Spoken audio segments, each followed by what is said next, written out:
આજે જે આપણો ટોપિક છે આઇસોમેરિઝમ કમ્પ્લીટ કરી દીધા બાદ કે જે છે જીઓસી. Yes, GOC. ઓકે, હવે જીઓસી એટલે શું થાય ભાઈ? જીઓસી એટલે general organic chemistry. Okay, general organic chemistry જે છે એમાં આપણે બેઝિકલી વાત કરવાની છે બધી ઇલેક્ટ્રોનિક ઇફેક્ટની. ઓકે, વાત શેની કરશી ભાઈ આપણે જનરલ ઓર્ગેનિક કેમિસ્ટ્રીમાં? તો કે ઇલેક્ટ્રોનિક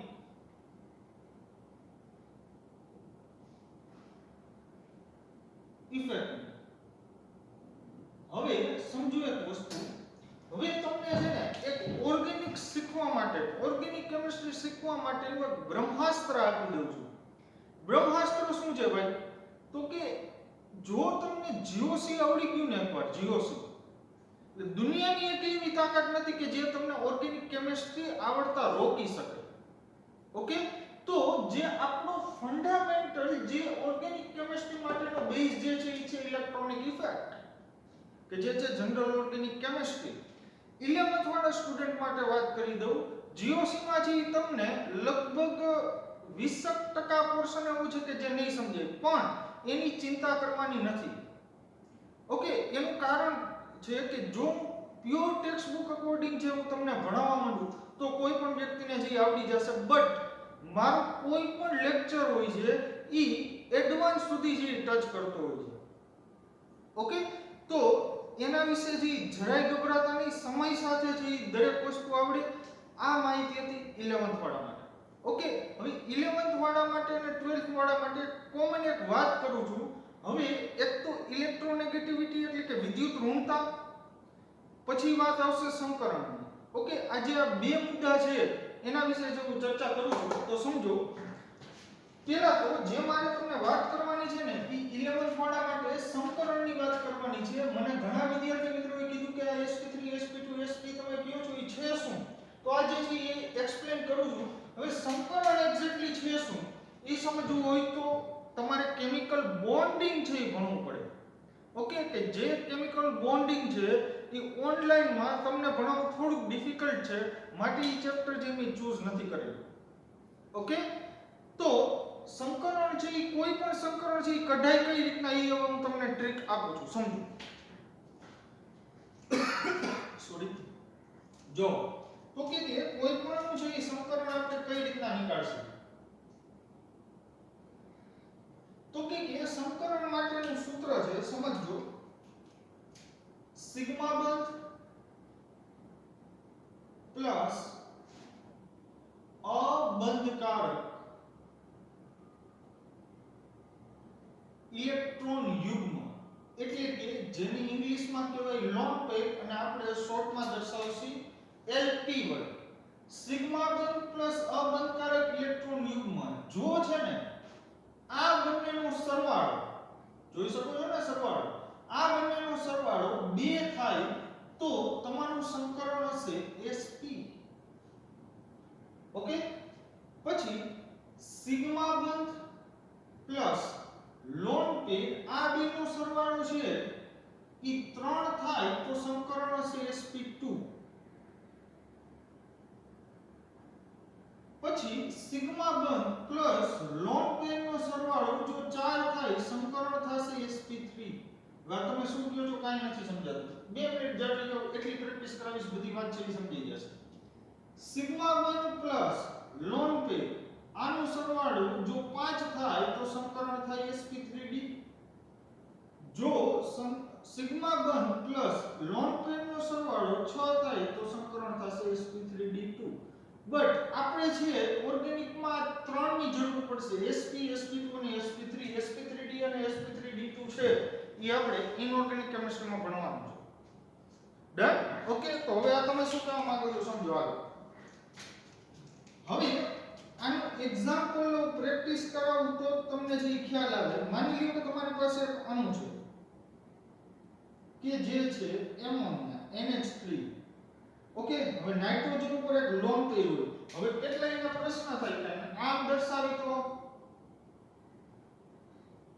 તો કે આ સાચું છે, પણ લોન પેર ને છે એ લીગલી આ રીતના આમ દર્શાવે.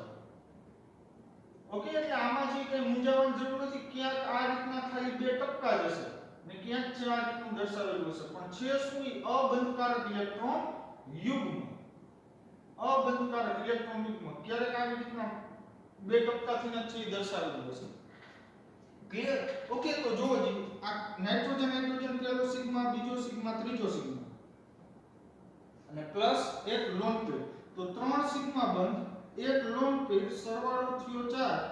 તો નાઇટ્રોજન જે છે ને, નાઇટ્રોજન જે બોલું ઈ સાંભળજો, નાઇટ્રોજન એનું સંકરણ તમારે શું ગણવાનું? sp3. ઓકે, હાલો પછી ફોર એક્ઝામ્પલ આવું CH4.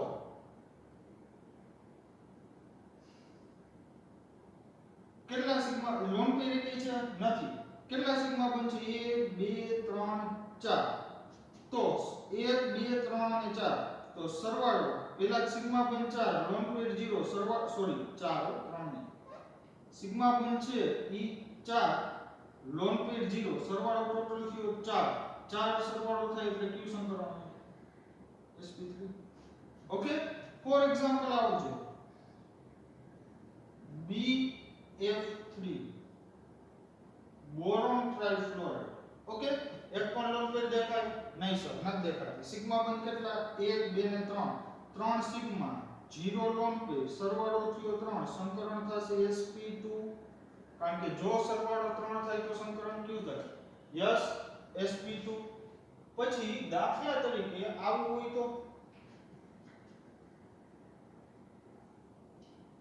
Phosphorus, chlorine, chlorine, chlorine, અહીંયા ક્લોરીન અને અહીંયા ક્લોરીન. ઓકે, જોજો હવે આમાંથી તમને કેટલા સિગ્મા બોન્ડ દેખાય? પેલા તો 1 2 3 4 5, 5 સિગ્મા દેખાય. Yes, 5 sigma. Okay, lone pair phosphorus પાસે p પાસે કેટલી છે? એકેય નહીં, તો 5 સિગ્મા પ્લસ 0 લોન પેર, સરવાળો થયો 5, તો જો 5 સરવાળો થાય તો sp3d. ઓકે, હાલો હજી એક એક્ઝામ્પલ લઉં. માની લ્યો કે આવું છે ICl3, ICl3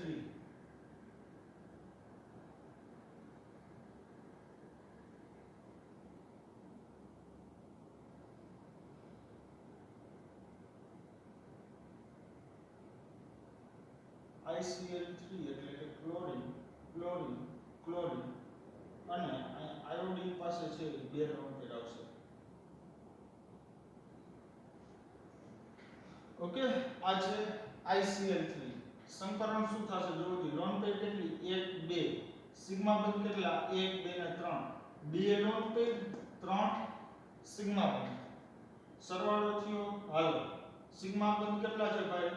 3, લોન પેર કેટલી છે? 2, સરવાળો થયો 5, sp3d. ઓકે, હાલો પછી XeF2, xenon, ફ્લોરીન, ફ્લોરીન.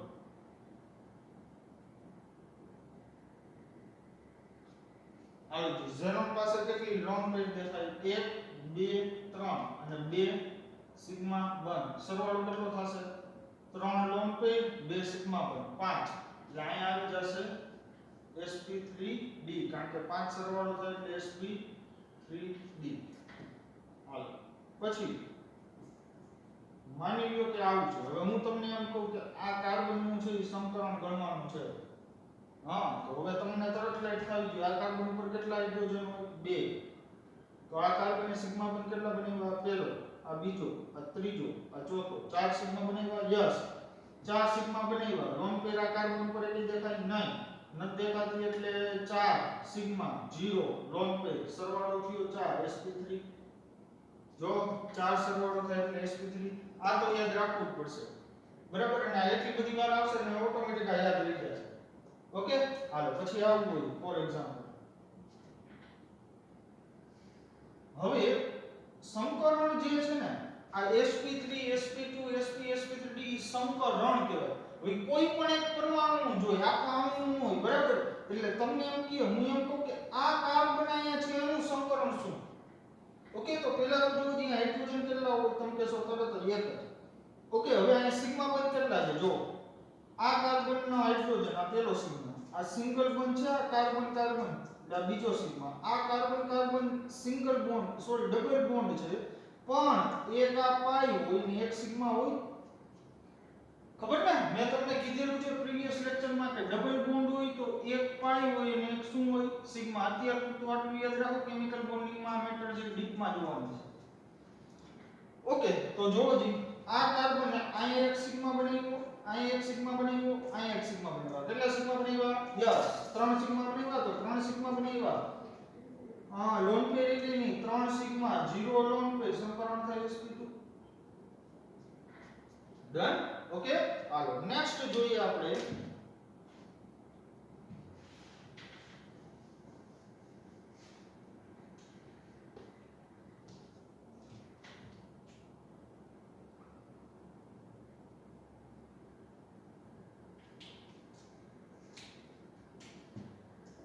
માની લો એક પ્રેક્ટિસ ભરપૂર કરાવી દઈશ, પણ પછી આવડવું જોઈએ. હાલો હું કહું આનું સંકરણ શું થાય આ કાર્બનનું. ઓકે, પહેલા તો કાર્બન પર કેટલા હાઇડ્રોજન છે? યસ, એક જ હાઇડ્રોજન. સિગ્મા બંધ કેટલા છે? 1 2 3 4. આ કાર્બને 4 સિગ્મા બંધ બનાવ્યા ને. ઓકે, તો આ કાર્બનનું સંકરણ છે એ 4 સિગ્મા લોન પેર દેખાય નથી દેખાતું 4 સિગ્મા એટલે 4 + 0 4 + 0 એટલે sp3. 4 સરવાળો થયું ને તો સંકરણ થઈ જશે sp3. ઓકે, હવે આ જ સ્ટ્રક્ચર હાલો ફરીથી આ જ સ્ટ્રક્ચર, અને હું એમ કહું કે આ કાર્બનનું સંકરણ શું થાય. તો હવે આ કાર્બન છે એની ઉપર પહેલા હાઇડ્રોજન કેટલા હશે? યસ, 3 હાઇડ્રોજન હોય. 1 2 3. આ કાર્બનને સિગ્મા કેટલા બનાવ્યા? 1 2 3 4. 4 સિગ્મા બનાવ્યા એટલે સંકરણ થશે sp3. ડન. ઓકે, હવે ફોર એક્ઝામ્પલ આમ CH3 CH double bond CH2. હવે હું એમ કહું કે આ કાર્બન કે જેની ઉપર મેં સ્ટાર કરેલો છે એ કાર્બનનું સંકરણ શું? તરત જ આવડી જશે, જોજો.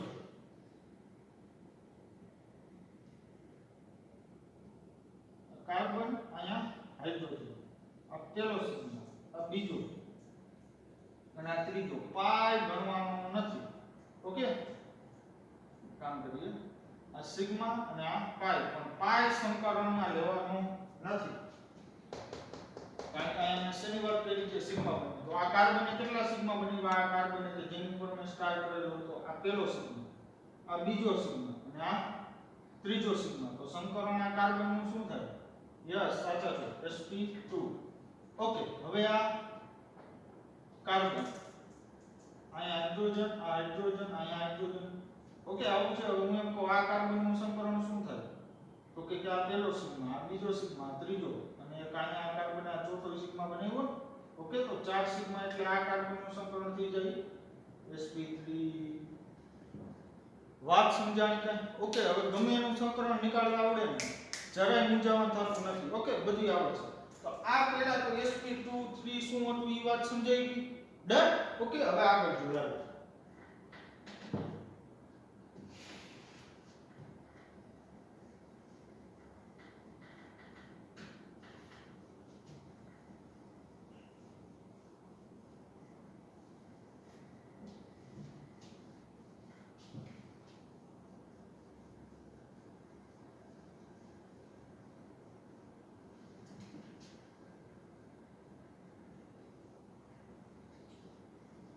સંકલન મારા ખ્યાલ પ્રમાણે બધાયને જે આવડી ગયું હશે. આ અમુક હું તમને જે બેઝિક વસ્તુ કહેતો જાઉં ને સમજતા આવ્યું તો જ છે આ GOC આવડશે. અને GOC છે એ કહેવાય કોને થોડીક વાર પછી જે આપણે ચર્ચા કરીએ. GOC માં શેની ચર્ચા કરવાની કીધી હતી યાદ કરો જે ઇલેક્ટ્રોનિક ઇફેક્ટની. પણ ઇલેક્ટ્રોનિક ઇફેક્ટ એટલે છે શું? થોડીક વારમાં ચર્ચા કરીએ. બહુ સિમ્પલ લેંગ્વેજમાં કહું તો ઇલેક્ટ્રોનના કારણે સર્જાતી એક અસર એને કહેવાય ઇલેક્ટ્રોનિક ઇફેક્ટ. ઓકે, હવે જે વાત કરું છું ઈ છે વિદ્યુત ઋણતા. હવે 11 માં વાળા છે ખાસ ધ્યાન આપે, 12th વાળાને તો ખબર હશે. વિદ્યુત ઋણતા, ઇલેક્ટ્રો નેગેટિવિટી. ઓકે, શોર્ટમાં કહેવાય EN, ઇલેક્ટ્રોનેગેટિવિટી. વિદ્યુત ઋણતા. હવે વિદ્યુત ઋણતા છે એ છે શું સમજો. હવે બહુ સિમ્પલ લેંગ્વેજમાં વાત કરું ને તો બંધમાંના ઇલેક્ટ્રોન પોતાના તરફ આકર્ષવાની વૃત્તિ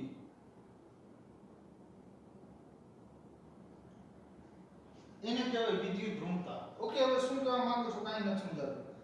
હજી છે 2 મિનિટ નહીં સમજે, પછી આખો પિક્ચર છે ક્લિયર થશે, સમજજો.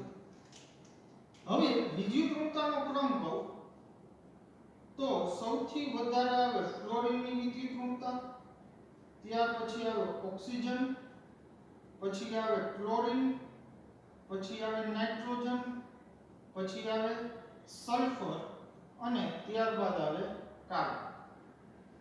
ઓકે, તો આ જે છે એ એક આખો વિદ્યુત ધ્રુવતા છે એનો એક ક્રમ છે. તો આ ક્રમ જે છે એ તમારા માટે બહુ એટલે બહુ જ ઇમ્પોર્ટન્ટ છે. ઓકે, તો મહેરબાની કરીને છે આ ક્રમ છે એ તમે ભૂલતા નહીં, વ્યવસ્થિત રીતના છે નોટ કરી લેજો. ડન. ઓકે, તો આ જે છે વિદ્યુત તત્વનો જે છે એ આખો એક ક્રમ છે. ઓકે, એક કામ કરવું હોય તો કરીએ. હજી છે ને આમાં એક તત્વ ઉમેરી દઈએ, હાઇડ્રોજન. ઓકે, હવે આ શું કહેવા માંગે છે એ સમજાવો. હવે સમજાવો, જો ધ્યાન આપો. માની લો કે તમારી પાસે એક અણુ છે AB. ઓકે, અણુ કયો છે AB, કે જે AB સિંગલ બોન્ડ થી જોડાયેલો છે. સમજો. હવે હું એમ કહું કે A તત્વ કરતા B તત્વની વિદ્યુત ઋણતા વધારે. B ની વિદ્યુત ઋણતા વધારે. ઓકે, એટલે હવે આ જે છે આનો મીનિંગ શું થાય એ એક્સપ્લેન કરું છું. હવે પહેલા તો મને એ કહો કે કોઈ પણ બે પરમાણુ વચ્ચે જ્યારે ઇલેક્ટ્રોન જે છે એ સહસંયોજક બંધ બનાવે ત્યારે શું થાય? ઇલેક્ટ્રોનની ભાગીદારી થાય. થાય કે ન થાય? યસ. તો આ ઇલેક્ટ્રોનની ભાગીદારી થઈ. હવે તમને ખ્યાલ છે મિત્રો કે જ્યારે ભાગીદારી થાય ત્યારે ઇલેક્ટ્રોન છે એક્ઝેક્ટલી બે પરમાણુની વચ્ચે જ રહે. માની લો કે આ A નો ઇલેક્ટ્રોન છે અને આ B નો ઇલેક્ટ્રોન છે, તો આ બંને ઇલેક્ટ્રોન A અને B ની વચ્ચે છે ને એને ભાગીદારી કહેવાય ને. મીન્સ કે આ ઇલેક્ટ્રોન છે અને A અને B ની એક્ઝેક્ટ વચ્ચે હશે. વાત સમજી છે? પરંતુ આયા એક વસ્તુ કીધી છે કે B ની વિદ્યુત ઋણતા વધારે છે. ઓકે, હવે B ની વિદ્યુત ઋણતા વધારે એટલે આનો મતલબ શું થાય ખબર? આ બોન્ડમાં કેટલા ઇલેક્ટ્રોન છે? યસ, 2 ઇલેક્ટ્રોન છે. આ બંધ છે એમાં કેટલા ઇલેક્ટ્રોન છે? 2 ઇલેક્ટ્રોન. હવે B શું કરે સમજો, તો આ બોન્ડના જે 2 ઇલેક્ટ્રોન છે ને પોતાની તરફ ખેંચીને રાખે, પોતાની તરફ આકર્ષીને રાખે. શું ભાઈ? પોતાની તરફ આકર્ષીને રાખે. વાત સમજાણી? ઓકે, તો જો અહીંયા જે 2 ઇલેક્ટ્રોન છે એ B પોતાની તરફ આકર્ષીને રાખે, એના પરિણામે આપણને અહીંયા એવું ફીલ થાય છે કે આ 2 ઇલેક્ટ્રોન એક્ઝેક્ટલી બોન્ડમાં વચ્ચે જ છે. પરંતુ મિત્રો એવું નથી. આ 2 ઇલેક્ટ્રોન થોડા B તરફ ખસેલા છે. કોની તરફ ખસેલા છે ભાઈ? B તરફ. કારણ કે B છે એ વધુ વિદ્યુત ઋણ તત્વ છે A કરતા. તો અહીંયા મેં શું લખ્યું કે બંધના ઇલેક્ટ્રોનને પોતાના તરફ આકર્ષવાની વૃત્તિ એટલે કે એ શું છે? વિદ્યુત ઋણતા. ઓકે, તો હવે આ ક્રમ શેનો છે હવે એ અમને એક્સપ્લેન કરો. ફ્લોરિન છે ને આવર્ત કોષ્ટકમાં જેટલા તત્વો છે એમાં સૌથી વધારેમાં વધારે જો વિદ્યુત ઋણ તત્વ હોય તો એ છે ફ્લોરિન. ઓકે, આવર્ત કોષ્ટકમાં સૌથી વધારે વિદ્યુત ઋણ તત્વ હોય તો એ છે ફ્લોરિન. રાઈટ? તો સમજો. તો એનો મીનિંગ શું થાય કે ફ્લોરિન છે ને એનો બંધના ઇલેક્ટ્રોન જે છે એ પોતાની તરફ આકર્ષવાની વૃત્તિ છે એ સૌથી વધારે છે. એટલે કે બંધના ઇલેક્ટ્રોન તરફ ફ્લોરિન છે સૌથી વધુ ઇલેક્ટ્રોન છે એને આકર્ષે. વાત સમજાણી? વિદ્યુત ઋણતા છે એ આખી મેટર શું છે એ ખબર પડી ગઈ? ડન? ફાઇનલ? ઓકે, તો આ જે છે વિદ્યુત ઋણતા એટલે માની લો કે હું તમને એમ કહું કે x અને y અણુ છે, xy અણુ છે, xy કે જે છે એ સિંગલ બોન્ડ થી જોડાયેલા છે. હવે માની લો કે હું તમને એમ કહું કે x છે ઈ y કરતા વધુ વિદ્યુત ઋણ છે. કોણ વધારે વિદ્યુત ઋણ છે? x. તો હવે આ બંધમાં આપણને એવું લાગે કે ઇલેક્ટ્રોનની ભાગીદારી થાય સહસંયોજક બંધ બને અને ભાગીદારીમાં ઇલેક્ટ્રોન વચ્ચે જ રહે. પરંતુ મિત્રો તમે ધોરણ 11 સાયન્સમાં આવી ગયા છો એટલે તમારે જે થોડુંક વધારે સમજવું પડે. અહીંયા x છે ઈ વધારે વિદ્યુત ઋણ તત્વ છે તો એના પરિણામે શું થશે કે બંધના બે ઇલેક્ટ્રોન છે ઈ વચ્ચે નહીં રહે પરંતુ x તરફ ખસેલા રહેશે. વાત સમજાણી? ખબર પડી? તો હવે કઈક પ્રેક્ટિકલી એક્સપ્લેન કરો ને તો મજા આવી ગઈ. તો સમજો, માની લો કે આયા જે છે ને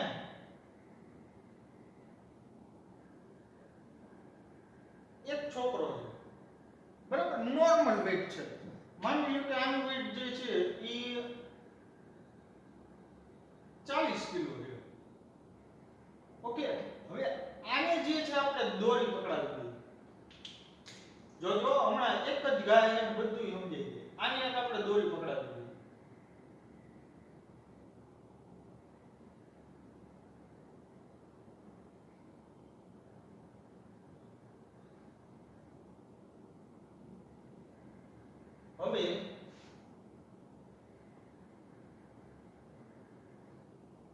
હવે માની લો કે આનું જે વજન છે ને ઈ વજન છે 70 કિલો. કેટલું ભાઈ? 70 કિલો. આ બેને આપણે છે ને દોરી, આપણે રસા ખેંચીની જે દોરી હોય ને એ દોરીએથી છે આપણે બેન પકડાવી દીધી દોરી, બરાબર. હવે શું થશે તો કે આપણે માની કે 70 કિલો વાળું જે છે એમાં બળ વધારે છે. એટલે શું કરે તો કે દોરીને પોતાની તરફ જોરથી જે ખેંચે. ઓકે, અથવા તો થોડીક વાર માટે એમ માની લો, સમજજો જે હું કહું કે જેટલા બળથી આ બાજુ આ દોરી ખેંચે છે ને 40 કિલો વાળો, એટલા જ બળથી છે 70 કિલો વાળો દોરી ખેંચે છે. તો શું થશે? આખી સિસ્ટમ છે સ્ટેબલ રહેશે ને, મીન્સ કે આ બાજુ નહીં ખસે અને આવડો આ બાજુ નહીં ખસે. માની લો કે હવે છે ને 70 કિલો વાળાનું જે બળ વધારે છે, તાકાત વધારે છે 70 કિલો વાળાનું, તો એના પરિણામે શું થશે તો કે જે બળ લાગશે એ કોની તરફ લાગશે? યસ, 70 કિલો વાળા તરફ. વાત સમજી લ્યો તો વિદ્યુત ઋણતામાં કઈ આવું છે. સમજો, હવે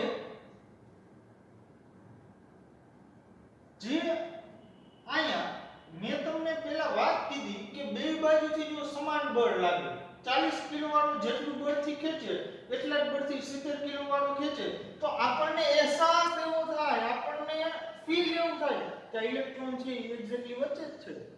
પરંતુ જે બીજો કેસ કીધો કે 70 કિલો વાળો છે જોરથી ખેંચે તો શું થાય? યસ, તો એ જ એક્સપ્લેન કરું.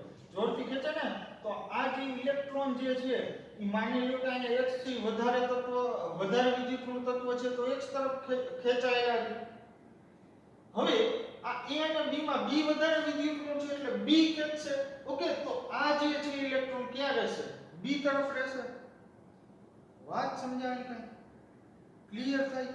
ઓકે, હવે આગળ વધીએ. સમજો,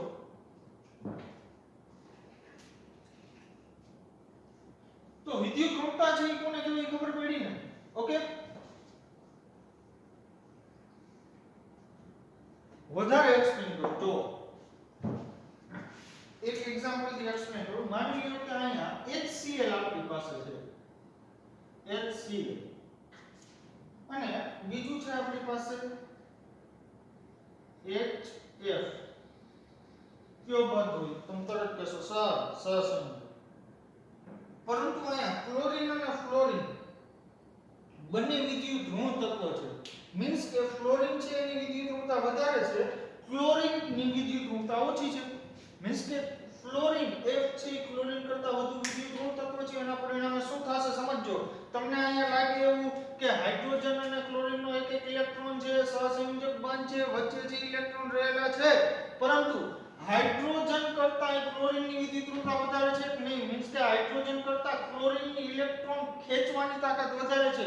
મીન્સ કે આ બે ઇલેક્ટ્રોન છે એ ક્લોરીન તરફ વધુ રહે. વચ્ચે એક્ઝેક્ટલી રહેશે નહીં, પોતાની તરફ આકર્ષે, રાઈટ. નેક્સ્ટ જો HF છે. હવે ફ્લોરિન કરતા ફ્લોરિનની વિદ્યુત ઋણતા વધારે, મીન્સ કે ફ્લોરિનની ઇલેક્ટ્રોન આકર્ષવાની ક્ષમતા વધારે છે. તો આ જેટલા છે ને ઇલેક્ટ્રોન ખેંચે ને એના કરતા વધારે ઇલેક્ટ્રોન કોણ ખેંચે? યસ, ફ્લોરિન ખેંચે. વાત સમજાણી? ઓકે. જો અહીંયા હાઇડ્રોજન અને ક્લોરીન હતા ને હાઇડ્રોજન અને ફ્લોરિન છે, તો ફ્લોરિન છે એની આકર્ષવાની તાકાત વધારે છે, તો હાઇડ્રોજનનો ઇલેક્ટ્રોન અને ફ્લોરિનનો ઇલેક્ટ્રોન છે સહસંયોજક જ બને, પણ ફ્લોરિન વધારે વિદ્યુત ઋણ હોવાથી એની ઇલેક્ટ્રોન બંધના ઇલેક્ટ્રોન આકર્ષવાની કેપેસિટી વધારે છે. ક્લોરીનની આમ જોવા જાવ તો વિદ્યુત ઋણ જ છે, પણ એ ફ્લોરિન જેટલા ઇલેક્ટ્રોન છે એ જોરથી આકર્ષી શકે નહીં. વાત સમજાણી કાંઈ? ઓકે. તો આ જે છે આખું સૌથી વધારે ઇલેક્ટ્રોન ખેંચવાની તાકાત ફ્લોરિન, પછી ત્યારબાદ oxygen, chlorine, nitrogen, sulphur, carbon અને હાઇડ્રોજન. ક્લિયર થઈ ગઈ વાત? ઓકે.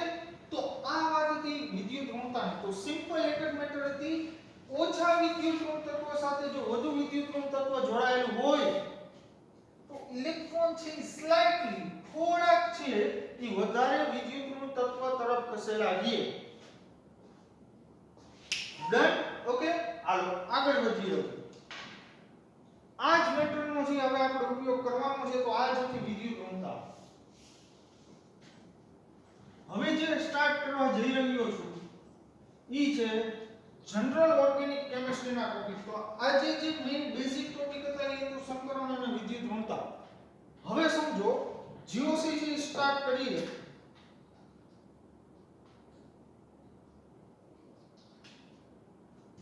તો કે GOC છે એમાં ટોપિક કયા કયા આવે? તો કે GOC માં આવશે ઇલેક્ટ્રોનિક ઇફેક્ટ. તો ઇલેક્ટ્રોનિક ઇફેક્ટમાં કઈ કઈ ઇફેક્ટ છે આપણે શીખવાની છે, તો એનું લિસ્ટ બનાવી દો. સૌથી પહેલી જે ઇફેક્ટ જે છે ઈ છે પ્રેરક અસર. પ્રેરક અસર જે છે એને ઇંગ્લિશમાં કહેવાય ઇન્ડક્ટિવ ઇફેક્ટ.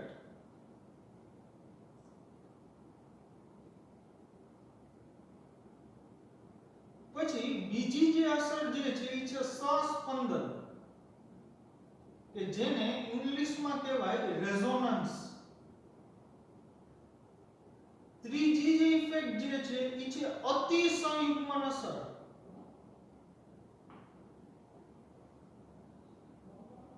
કે જેને ઇંગ્લિશમાં કહેવાય hyper conjugation.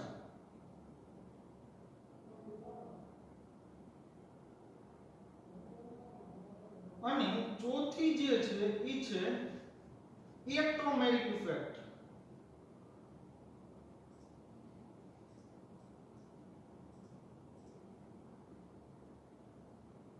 Okay. But ઇલેક્ટ્રોમેરિક effect છે એ બહુ ઇમ્પોર્ટન્ટ નથી. સૌથી વધારે ઇમ્પોર્ટન્ટ છે એ તમને ડગલે પગલે જોવા મળે. આ ત્રણ, આ પહેલી, આ બીજી અને આ ત્રીજી. ડન. ઓકે. પ્રેરક અસર, સહસ્પંદન અસર અને અતિસંયુગ્મન અસર. ઓકે. તો આ જે છે ત્રણ આપણા માટે છે એ મોસ્ટ ઇમ્પોર્ટન્ટ છે. તો આ જેટલી ઇફેક્ટ છે એ ઇફેક્ટ ઇલેક્ટ્રોનના કારણે ઉદ્ભવે. કોના કારણે ભાઈ? ઇલેક્ટ્રોનના કારણે. હવે સમજો આપણે સ્ટાર્ટ કરીએ પ્રેરક અસર. આજનું આપણું જે ટોપિક છે મેઈન સમજવાનું ઈ છે પ્રેરક અસર.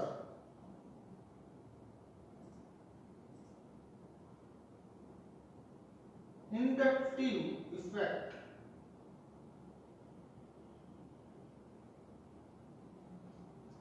હવે પ્રેરક અસર છે એ છે શું? તો કે આ અસર સિગ્મા બંધના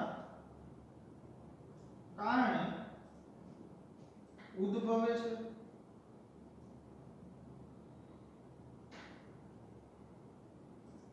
આ અસર વિદ્યુત ઋણતાના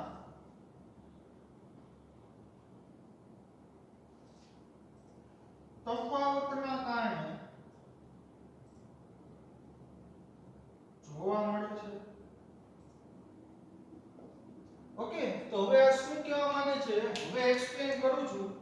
બધાની નજર છે સ્ક્રીન ઉપર. હવે વ્યવસ્થિત સમજાવવાનો છે એ ટાઈમ આવી ગયો છે તો સમજજો. માની લ્યો કે તમારી પાસે આવું કંઈક છે CH3 CH2 CH2 અને અહીંયા F શું જોડાયેલું છે અહીંયા ફ્લોરિન, રાઈટ? હવે સમજો, હવે અહીંયા બોન્ડ છે કોની કોની વચ્ચેનો છે? યસ, કાર્બન અને ફ્લોરિન F વચ્ચેનો. કાર્બન અને ફ્લોરિન F વચ્ચેનો છે ને બંધ. સમજો, આ કાર્બન અને ફ્લોરિન વચ્ચેનો બંધ અને અહીંયા શું છે? બે હાઇડ્રોજન. હવે ખાસ સમજો, હવે જે વાત કરું ને ખાસ સમજો. હવે એક કામ કરીએ, 2 મિનિટ છે ને આને આપણે સ્ટોપ કરી દઈએ, આને પોઝ કરી દઈએ, એક બીજી મેટર પ્લે કરીએ આપણે. સમજો, ખાસ સમજો. હવે મેં હમણાં થોડીક વાર પહેલા આવું એક્ઝામ્પલ લીધું હતું HF નું. સમજો, પછી જે ઓલી મેટર જે આપણે પ્લે કરી દઈશું. સમજો, આ પહેલા આ સમજી લીધું. હવે આયા બોન્ડના ઇલેક્ટ્રોન આપણને શું લાગતું હતું? સહસંયોજક બંધના કારણે એક્ઝેક્ટ વચ્ચે જ છે, પરંતુ એવું નથી. હવે તમે સમજી ગયા, હાઇડ્રોજન કરતા ફ્લોરિન છે વધારે વિદ્યુતઋણ તત્વ છે, એટલે ફ્લોરિન તરફ આ ઇલેક્ટ્રોન ખેંચાયેલા રહેશે. ડન. હવે સમજો, હવે તમને એટલી તો વાત ખબર છે ને કે કોઈ પણ તત્વ ઇલેક્ટ્રોન મેળવે એટલે નેગેટિવ ચાર્જ થાય, મીન્સ કે એની ઉપર કયો ચાર્જ આવે? Minus charge. અને જો કોઈ પણ તત્વ ઇલેક્ટ્રોન ગુમાવે, ઇલેક્ટ્રોન રિલીઝ કરે તો કયો ચાર્જ આવે? પોઝિટિવ. એટલે કોઈ તત્વ જે ઇલેક્ટ્રોન ગુમાવશે તો એની ઉપર કયો ચાર્જ આવશે? Plus charge. ક્લિયર છે? ઓકે. પ્લસ ચાર્જ શું દર્શાવે છે? કે એને ઇલેક્ટ્રોન ગુમાવેલા છે. માઈનસ ચાર્જ શું બતાવે છે? કે એને ઇલેક્ટ્રોન બહારથી મેળવેલા છે. ઓકે. તો હવે આયા છે લખું છું આંશિક ઋણ અને આયા લખું છું આંશિક ધન. આનો મતલબ શું થાય? હવે આ પેલા જે થડિયાનો થ લાગે છે ઈ છે ડેલ્ટા. શું કહેવાય? આ થડિયાના થને શું કહેવાય ભાઈ? ડેલ્ટા, સ્મોલ ડેલ્ટા કહેવાય. અને ઈ ડેલ્ટાને આપણે શું બોલશું? આંશિક, પાર્શિયલ. ઓકે. તો ફ્લોરિન છે પાર્શિયલી નેગેટિવ છે, હાઇડ્રોજન છે પાર્શિયલી પોઝિટિવ છે. તો આંશિક, સંપૂર્ણ નહીં, એને કેવું કહેવાય? આંશિક કહેવાય ને. ઓકે. હવે 2 મિનિટ એક વાત સમજો. હું તમને એમ કહું કે H+ તો એનો મતલબ 1+ ચાર્જ છે, એનો મતલબ શું થાય? હાઇડ્રોજને એક ઇલેક્ટ્રોન ગુમાવેલો છે. હવે માની લો કે એમ કહું કે Cl- તો આનો મીનિંગ શું થાય? ક્લોરીને એક Cl ઉપર માઈનસ કેટલા છે? તો ક્લોરીને એક ઇલેક્ટ્રોન મેળવેલો છે. ઓકે. પરંતુ અહીંયા તમે એક વાત સમજો, ફ્લોરિન છે એ સાવ ઇલેક્ટ્રોન મેળવી નથી લેતો, એ પોતાની તરફ રાખે છે. વાત સમજાણી? ઓલું આપણે જે હમણાં કાર્ટૂન થી ઓલું સમજ્યું, ઓલું રસ્સા ખેંચવાળું, એમાં રસ્સી હતી, રસ્સી, બરાબર? એમાં જે વધારે વજન વાળો હતો એ પોતાની તરફથી રસ્સી વધારે રાખે, કઈ રસ્સી હંકેલી નથી લઈ લેતો. વાત સમજાઈ? હું શું કહેવા માંગુ છું? ઓકે. તો જે ઓછા વજન વાળો, એક આપણે 40 કિલો વાળો લીધો તો, એક છે 70 કિલો વાળો લીધો તો 40 કિલો વાળા પાસેથી રસ્સી સાવ નથી લઈ લેતો. રસ્સી છે પોતાની તરફ જસ્ટ ખેંચીને રાખે છે. મીન્સ કે ફ્લોરિન છે આ 2 ઇલેક્ટ્રોન સાવ નથી લઈ લેતો, પણ પોતાના તરફ ખેંચીને રાખે છે. તો હું એવું બોલી શકું કે આ 2 ઇલેક્ટ્રોનમાંથી ફ્લોરિને છે થોડા ઇલેક્ટ્રોન છે મેળવા, સાવ એને ઘરના જ નથી કરી લીધા, પણ પોતાની તરફ રાખ્યા. વાત સમજાણી? અને આ એમ કહી શકું કે હાઇડ્રોજન છે પોતાના ઇલેક્ટ્રોન. હવે આ બોન્ડના 2 ઇલેક્ટ્રોન છે તો એક ઇલેક્ટ્રોન છે ફ્લોરિનનો હશે, એક ઇલેક્ટ્રોન હાઇડ્રોજનનો હશે. તો અહીંયા એમ બોલી શકું, હવે આ ઇલેક્ટ્રોન છે ગયા ક્યાં ભાઈ? તો કે ફ્લોરિન તરફ. એક હાઇડ્રોજનનો ઇલેક્ટ્રોન, આ એક ફ્લોરિનનો ઇલેક્ટ્રોન. તો હવે સમજો, હાઇડ્રોજને પોતે ઇલેક્ટ્રોન ગુમાવ્યા, પણ કેવા? આંશિક, થોડા. સાવ ફ્લોરિનને દઈ નથી દીધા. અને જો સાવ ફ્લોરિનને દઈ દઈએ ને તો થાય શું ખબર? આ હાઇડ્રોજન ફ્લોરિન બોન્ડ બ્રેક થઈ જાય, H+F- આવું બની જાય. તો અહીંયા આંશિક સાઇન નો રહે પછી વાત સમજાય છે કહેવાનો મતલબ શું છે એ સમજાય છે ઓકે એટલે કે આ H+ અને F માઈનસ નથી પરંતુ આંશિકપણે મેળવા છે થોડા એવા ઇલેક્ટ્રોન છે મેળવા છે વાત સમજાય ઓકે તો અહીંયા જે છે આંશિકનો મતલબ શું થાય ઇલેક્ટ્રોન છે પોતાનાથી થોડાક દૂર છે આંશિક ધનનો મતલબ એવો થાય અને આંશિક ઋણનો મતલબ એવો થાય કે ઇલેક્ટ્રોન છે એ પોતાનાથી વધારે નજીક છે ક્લિયર ઓકે અને જો આંશિક ધન ને આંશિક ઋણ ન હોય તો એનો મતલબ શું છે ઇલેક્ટ્રોન એક્ઝેક્ટ વચ્ચે છે વાર્તા પૂરી ડન ઓકે આગળ જો હવે આનો પ્લે કરું છું પ્લે કરીએ જો હવે અહીંયા તમને પ્રશ્ન થવો જોઈએ કે ફ્લોરિન છે ઇલેક્ટ્રોન ખેંચે છે શું કામ હા તો હજી આને પ્લે નથી કરતું એ ભલે પોઝ કરેલું પહેલા આ સમજાવી દઉં કે ખેંચે છે શું કામ આવડો ફ્લોરિન ઇલેક્ટ્રોન જો સમજો ફ્લોરિન જે છે એ ફ્લોરિન એ કોઈ પણ પરમાણુમાં તમને એ તો ખબર હોય કે ન્યુક્લિયસ હોય તો કે આ ન્યુક્લિયસ હોય પરમાણુ ન્યુક્લિયસ ની અંદર શું હોય તો કે એ તમને ખબર છે પ્રોટોન હોય ને હોય તો આ બંધના જે ઇલેક્ટ્રોન હોય ને આ બંધના ઇલેક્ટ્રોન ફ્લોરિન નું ન્યુક્લિયસ છે ને જોરથી ખેંચે કારણ કે ઇલેક્ટ્રોન અને એના ન્યુક્લિયસ વચ્ચે તો શું હોય આકર્ષણ એના કારણે ફ્લોરિન તરફ આકર્ષાયેલા ઓકે હાઇડ્રોજનમાં કેટલા પ્રોટોન હોય દેવનો દીકરો એક જ પ્રોટોન હોય અને જ્યારે ક્લોરીનમાં છે કેટલા પ્રોટોન હોય 9 પ્રોટોન તો તમે સિમ્પલી વિચારી શકો કે 9 પ્રોટોનની આકર્ષવાની ક્ષમતા વધારે હોય કે એક પ્રોટોન યસ એક પ્રોટોન સોરી 9 પ્રોટોન રાઈટ એક પ્રોટોનની છે એ આકર્ષવાની ક્ષમતા ઓછી હોય કમ્પેર ટુ 9 પ્રોટોન વાત સમજાણી ઓકે તો હજી એક પ્રશ્ન થાય કે સલ્ફર છે સલ્ફર હજી અહીંયા ક્લોરીન છે તો ક્લોરીન લઈ સલ્ફર નહીં ક્લોરીનનો પરમાણુ ક્રમાંક કેટલો થાય 17 ઓક્સિજનનો પરમાણુ કેટલો થાય પરમાણુ ક્રમાંક 8 તો કે ક્લોરીનમાં એનો મતલબ એવો થાય 17 પ્રોટોન છે ઓક્સિજનમાં 8 પ્રોટોન તો અહીંયા ઓક્સિજનની ખેંચવાની ક્ષમતા છે એ વધી ગઈ આવું શું કામ તો એના માટે તમારે થોડી ધીરજ રાખવી પડશે અને જો તમને રીઝન કહું તો ક્લોરીન કરતા ઓક્સિજનનું કદ નાનું હોય એના પરિણામે આકર્ષવાની જે ક્ષમતા છે એ વધી જાય ઓકે તો જો આ સમજાય તો વેલ એન્ડ ગુડ ન સમજાય તો ચિંતા કરવાની જરૂર નથી જ્યારે આપણે ફિઝિકલી મળશું ત્યારે આ બધી વસ્તુ છે એ બહુ ડીપમાં કરાવીશ અત્યારે માત્ર ને માત્ર હું તમને ઉપર શરૂ કરાવું ઓકે સમજો આગળ હવે જે મેટર મારે સમજાવી છે એ અહીંયાથી સ્ટાર્ટ થશે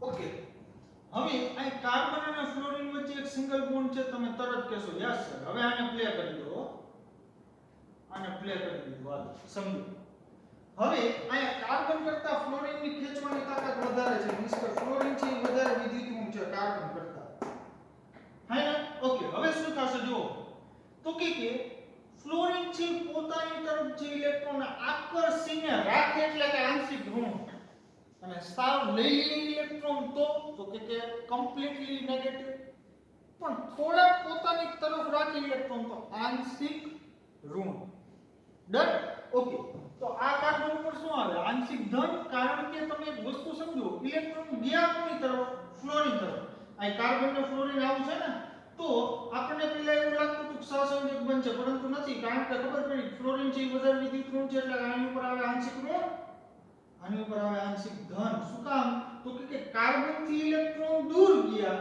એટલે કે એની ઉપર આંશિક ધન અને ફ્લોરિન થી ઇલેક્ટ્રોન નજીક આવ્યા એટલે કે આંશિક ઋણ ડન ઓકે તો હવે અહીંયા જે છે આ ફ્લોરિન અને કાર્બન બંધ જે છે આ ફ્લોરિન છે એ શું કરે છે બંધના ઇલેક્ટ્રોન પોતાની તરફ ખેંચે છે વાત ખબર પડી? ઓકે, હવે આગળ જોઈએ. માની લ્યો કે તમારી પાસે આવું છે, સમજો CH3 CH2 Cl.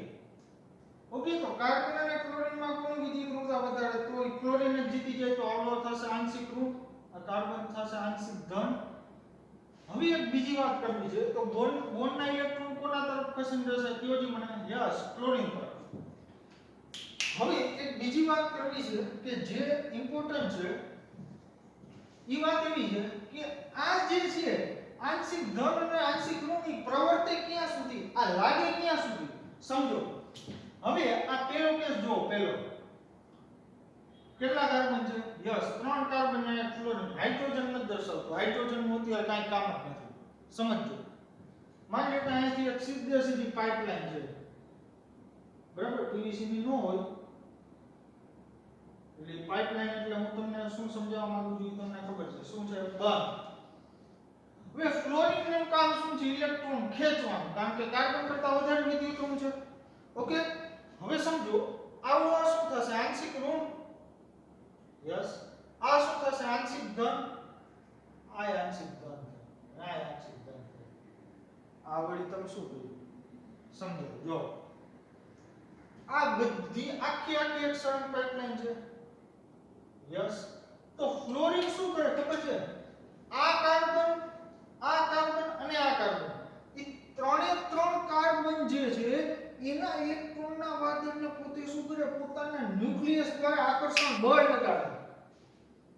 વાત સમજાણી? એટલે આ કોના જેવી વાત છે સમજજો. અહીંયા માની લ્યો કે તમારી પાસે ગજિયો ચુંબક છે. ઓકે, અહીંયા આ એક ટાંકણી છે, ટોટલ 3. આ 1, આ 2 અને આ 3. અહીંયા તમારી પાસે ટાંકણી છે, આ ચુંબક છે. હવે ચુંબક તમને ખબર હોય કે શેનું કામ કરે? આકર્ષવાનું.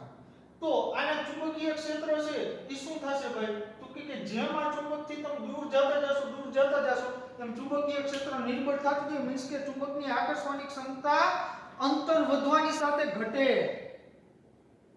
તો હવે અહીંયા કંઈક એવું જ છે. તો અહીંયા કાર્બનની જે છે વિદ્યુતઋણતા ઓછી છે કોના કરતા? ક્લોરીન કરતા. મીન્સ કે ક્લોરીન છે ઇલેક્ટ્રોનને પોતાની તરફ આકર્ષે અને આ જે છે એ અમુક અંતર સુધી જ, એટલે કે અમુક કાર્બન સુધી જ ક્લોરીન છે આ અસર પોતાની દર્શાવી શકે. અમુક કાર્બન પછી આ અસર જેની નાબૂદ થવાનું. ચુંબકીય ક્ષેત્ર છે અમુક અંતર પછી નાબૂદ થવા માંડે ને, તો એ જ રીતના ક્લોરીનની આકર્ષવાની ક્ષમતા જે છે એ અમુક કાર્બન પછી નાબૂદ થવા માંડે. તો હવે પ્રશ્ન કેટલા કાર્બન સુધી? 3 કાર્બન સુધી છે ને, 3 કાર્બન સુધી. એટલે કે માની લો કે આ પહેલો કાર્બન, આ બીજો અને ત્રીજો, 3 કાર્બન સુધી આ ફ્લોરિન છે એ ઇલેક્ટ્રોન આકર્ષી શકે. પછી ચોથા કાર્બન થી આ અસર છે સાવ ઓછી થઈ જાય. વાત સમજાણી કાંઈ? ઓકે, એટલે આ જે છે આ બધાય આ કાર્બન છે કેવા થતા જાય? આંશિક ધન. ઓકે, આ બધાય કેવા થતા જાય? આંશિક ધન. પણ હવે આની અંદર જો જે આ લાઈનમાં ચોથો કાર્બન જોડી દઉં તો હવે ફ્લોરિનની એવડી તાકાત નથી કે આ કાર્બનના ઇલેક્ટ્રોન છે એ પોતાની તરફ આકર્ષીને રાખે. Clear? Crystal clear concept? Final?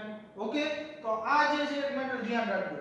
તો આયા છે ઈ જ નોંધ લખાવું છું કે વિદ્યુત ઋણતા અંતર પર આધારિત અસર છે. મીન્સ કે જો 3 કાર્બન સુધી છે આ અસર છે લાગુ પડે, ચોથા કાર્બન થી આ અસર ઓછી થઈ જાય. આને શું કહેવાય? પ્રેરક અસર. પ્રેરક અસર છે કોના કારણે ઉદ્ભવે? સિગ્મા બંધ અને વિદ્યુત ઋણતાના તફાવતના કારણે. તો આ કાર્બન અહીં તમે જોઈ શકો છો સિંગલ બોન્ડ છે, સિગ્મા સિગ્મા સિગ્મા સિગ્મા. તો આ જે અસર છે એ કોના કારણે ઉદ્ભવે છે? સિગ્મા બંધ અને વિદ્યુત ઋણતાના તફાવતના કારણે. તો અહીં ફ્લોરિન છે શું કરે છે? ઇલેક્ટ્રોન ખેંચે છે. ડન? ફાઇનલ? તો હવે જો અહીંયા એક અગત્યની છે નોંધ લખાવી દઉં કે આ અસર અંતર પર આધારિત છે, અંતર પર આધારિત છે અને 3 કાર્બન પછી અસર ઓછી થતી જાય. ઓકે, 3 કાર્બન પછી જે આ અસર જે ઓછી થતી જાય મીન્સ કે negligible. Okay, so inductive effect is distance dependent. પ્રેરક અસર જે છે એ અંતર પર આધારિત અસર છે. મેં તમને આ સાબિત કરી દીધું કે 3 કાર્બન પછી જે આ અસર નાબૂદ થઈ જાય. ચુંબક હોય તો એની ખેંચવાની ક્ષમતા એરિયા સુધી જોઈ, બરાબર. તો એ જ રીતના ફ્લોરિન છે તો એના ન્યુક્લિયસના જે પ્રોટોન છે તો ઈ કઈ અનંત અંતર સુધી છે, ઈ કઈ આકર્ષણ ન લગાડી શકે. ઓકે, અમુક અંતર સુધી જ છે એ આકર્ષણ લગાડી શકશે. તો અહીંયા ફ્લોરિન છે ઈ ઇલેક્ટ્રોન જે છે એ પોતાની તરફ રાખે છે, ઇલેક્ટ્રોનનું વાદળ જે છે એ પોતાની તરફ રાખે છે. માટે અહીંયા ફ્લોરિન જે છે એને કહેવાય -I સમૂહ. ઓકે, જે પોતાની તરફ ઇલેક્ટ્રોન ખેંચીને રાખે એને કયો સમૂહ કહેવાય ભાઈ? બોલો, -I. ખબર પડી? સમજ્યા? ઓકે, હાલો હજી છે આપણે વધારે જોઈએ તો સમજજો. તો આ જે છે એ કેવો સમૂહ છે? -I. હવે સમજો, હજી વધારે એક્સપ્લેન કરું તો અહીં ક્લોરીન એ પોતાની તરફ છે ઇલેક્ટ્રોન આકર્ષે છે એટલે આ પણ કેવો થાય? -I. ઓકે, હાલો આગળ જોઈએ, સમજો. આ બધું છે તમે નોટ ડાઉન કરતા જાજો.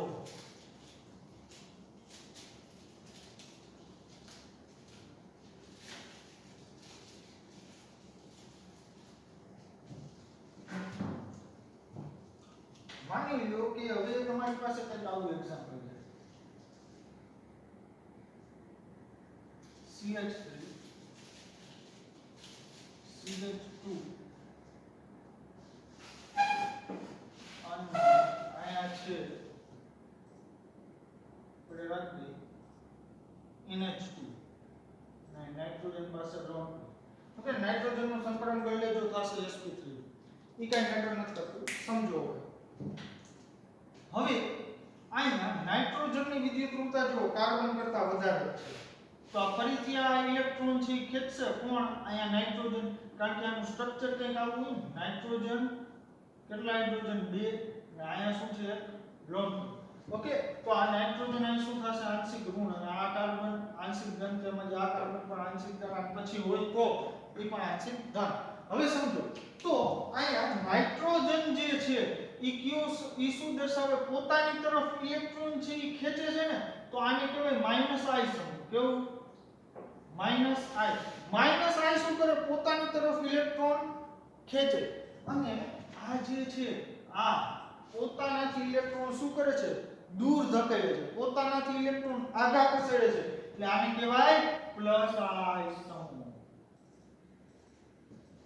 ઓકે, તો કોઈ પણ એક એક્ઝામ્પલ હોય કે જેમાં પ્રેરક અસર ઉદ્ભવતી હોય તો એમાં -I હાજર હોય તો સામે +I હાજર હોય જ. વાત સમજાણી કાંઈ? ઓકે, બીજી વાત, એક બીજી નોંધ છે એ તમને લખાવી દઉં કે આલ્કાઇલ સમૂહ છે હંમેશા ઇલેક્ટ્રોન ડોનેટિંગ હોય. ઇલેક્ટ્રોન ડોનેટિંગ એટલે +I અસર કરાવે. સમજાવો હાલો.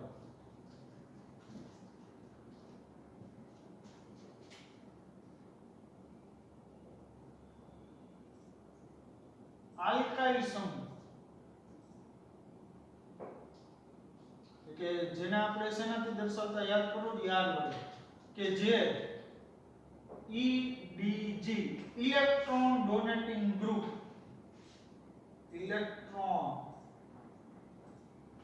Donating group. ઓકે, એટલે કે ઇલેક્ટ્રોન નું દાન કરે.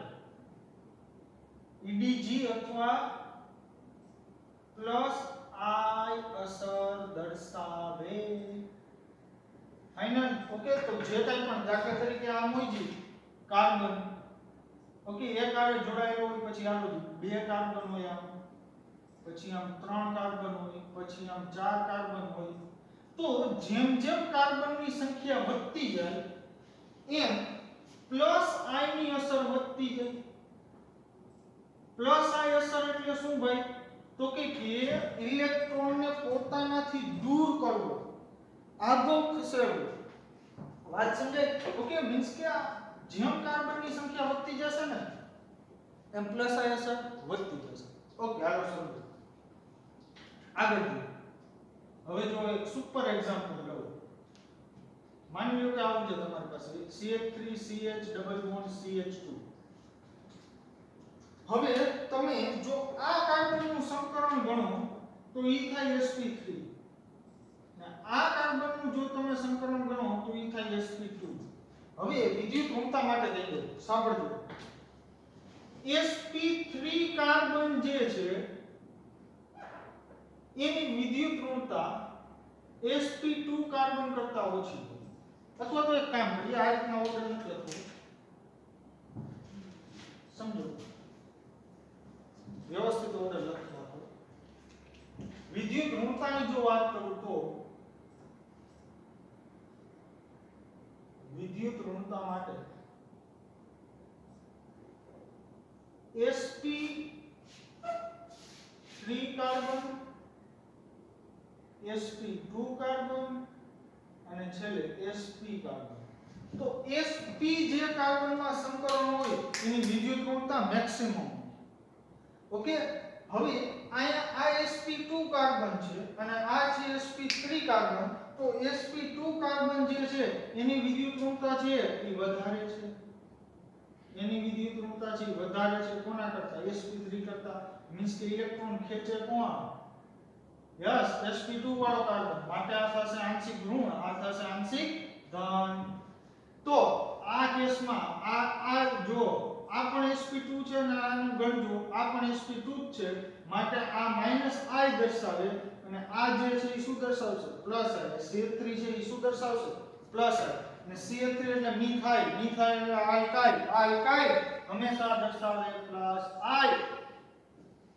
ઓકે, આલ્કાઇલ -i દર્શાવે. હવે ક્યારે દર્શાવે ને એની પછી ડિટેલમાં ચર્ચા કરીએ થોડી વાર પછી. માની લો કે આવું છે CH3C triple bond CH. Okay, તો અહીંયા જો આ કાર્બન જે છે એ છે sp3, આ કાર્બન જે છે એ છે sp. તો sp3 કરતા sp ની વિદ્યુત ઋણતા વધારે હોય. મીન્સ કે આની ઉપર આવે આંશિક ઋણ, આની ઉપર આવે આંશિક ધન, આ આવે -i, આ આવે +i. ઇલેક્ટ્રોન જે આ કાર્બન ખેંચે આને કહેવાય EWG, ઇલેક્ટ્રોન વિથડ્રોઈંગ ગ્રુપ. આને કહેવાય EDG, electron donating group. Okay, આવું EDG કે EWG જે યાદ ન રહે તો હાલશે, પણ એટલી ખબર હોવી જોઈએ કે કોણ +i દર્શાવે કોણ -i. આ કાર્બન છે એ શું દર્શાવે? -i. મીન્સ કે પોતાની તરફ ઇલેક્ટ્રોન ખેંચે છે અને આ શું દર્શાવે?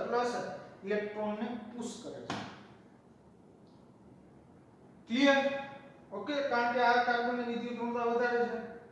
હજી એક વાત કરું હાલો.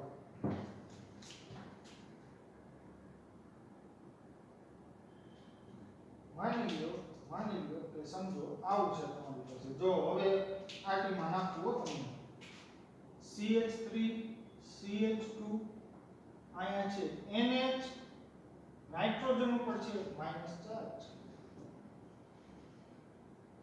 હવે મજા આવશે. જો તો કે હવે તમે કહેશો અહીંયા કાર્બન અને નાઇટ્રોજન વચ્ચે બોન્ડ છે. યસ, કાર્બન નાઇટ્રોજન બોન્ડ છે. કાર્બનની વિદ્યુત ઋણતા નાઇટ્રોજન કરતા ઓછી હોય. મીન્સ કે નાઇટ્રોજનની વિદ્યુત ઋણતા વધારે છે, નાઇટ્રોજનની વિદ્યુત ઋણતા વધારે છે એટલે બોન્ડના ઇલેક્ટ્રોન છે એ નાઇટ્રોજન ખેંચશે. નાઇટ્રોજન છે એ આંશિક ઋણ થશે, કાર્બન છે એ આંશિક ધન થશે. નાઇટ્રોજન છે અને -i સમૂહ કેસી, કાર્બન છે અને +i સમૂહ કેસી. પરંતુ મિત્રો તમને ખૂબ અભિનંદન, જો તમે આવું વિચારતા હોય તો તમે ખોટા છો. કારણ છે હવે સમજો. જો જ્યારે કોઈ પણ એટમ ઉપર, કોઈ પણ પરમાણુ ઉપર જ્યારે નેગેટિવ ચાર્જ હોય ને ત્યારે ક્યારેય એવી મિસ્ટેક નહીં કરે કે ઇલેક્ટ્રોન છે બીજા પાસેથી ખેંચે. એનું કારણ તો તમને શીખવાય કે charge is inversely proportional to stability. એટલે કે ચાર્જ જે છે એ સ્થાયીતાના વ્યસ્ત પ્રમાણમાં હોય. એટલે જેટલો ચાર્જ વધારે એટલી સ્થાયિકતા ઓછી. એક તો આ નાઇટ્રોજન પાસે માઈનસ ચાર્જ છે, યસ. હવે જો માથે જતા ઇલેક્ટ્રોન ખેંચે એટલે માઈનસ ચાર્જ વધે, માઈનસ ચાર્જ વધે તો સ્થાયિકતા ઘટે. માટે આ કેસમાં નાઇટ્રોજન છે ઇલેક્ટ્રોન ખેંચવાને બદલે શું કરે? યસ, પુશિંગ કરે ઇલેક્ટ્રોન. વાત સમજાણી કાઈ? ઓકે, તો નવી નોંધ લખાવો કે જ્યારે પરમાણુ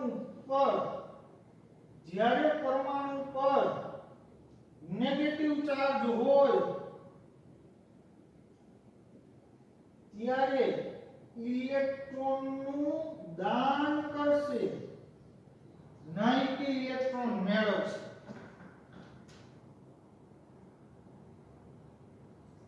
ફાઇનલ. ઓકે, હાલ હજી એક આપણે વધારે એક્ઝામ્પલ લઈ તો જ આ મેથડથી ખ્યાલ આવશે, તો જ મજા આવશે. હાલો જો આ બધું નોટ કરતા જાજો.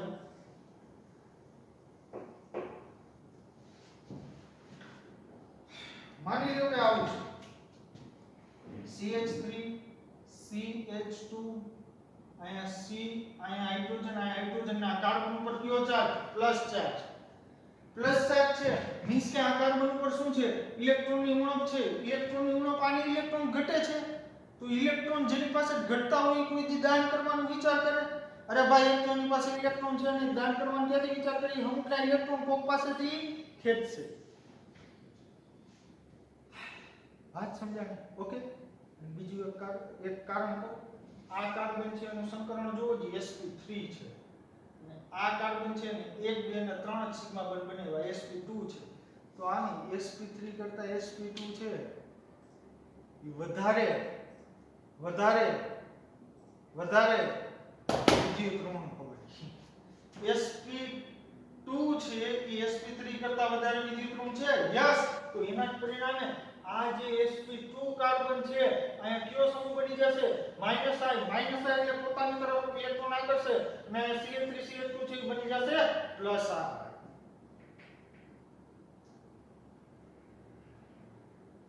ક્લિયર થઈ ગઈ મેટર?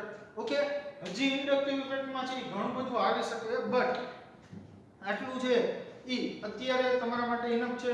તો મિત્રો મળીએ નેક્સ્ટ લેક્ચરમાં એક નવી એનર્જી સાથે. Thank you.